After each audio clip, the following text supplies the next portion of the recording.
So last time we talked about the letter of intent. So to stay on topic, I'm going to continue to talk about the letter of intent, and I'm going to tell you what's included in the letter of intent.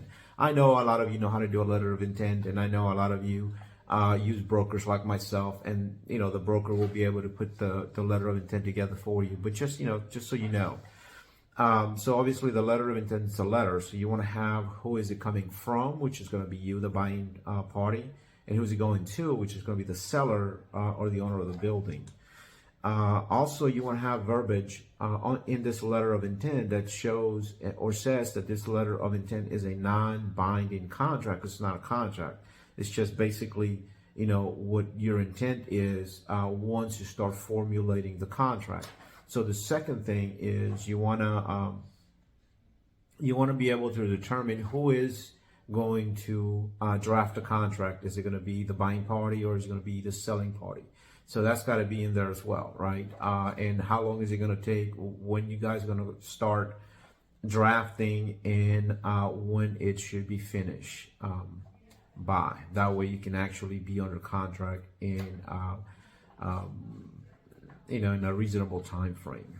So you want to have the purchase price. You want to have who's going to start or draft up the purchase agreement, deposit, either earnest money deposit or regular deposit, depending on where you are.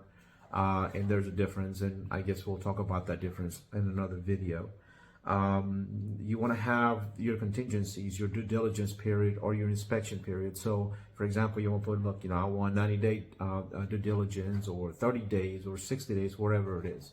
You also want to have financing contingencies if you're planning to acquire financing from a bank, or if you're looking to syndicate money, raise capital, whatever the case may be. You want to make sure that you're letting the selling party know that this is your intention, because you don't want to do that later on and make everybody waste time if they didn't want that to happen.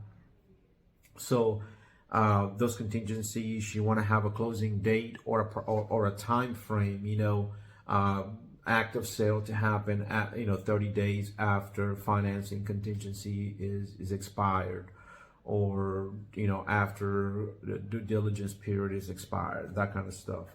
Also, you want to annotate there or say who's willing, who's going to pay for the closing costs, or who's going to pay for what, if the deal requires that, or if it's applicable in that particular deal. Also, if you have a broker involved, you want to make sure that you let the selling party know that you have a broker, and that if that broker wants to be, obviously he's going to want to be compensated, but how that broker is expecting to be compensated, you want to make sure it's on there.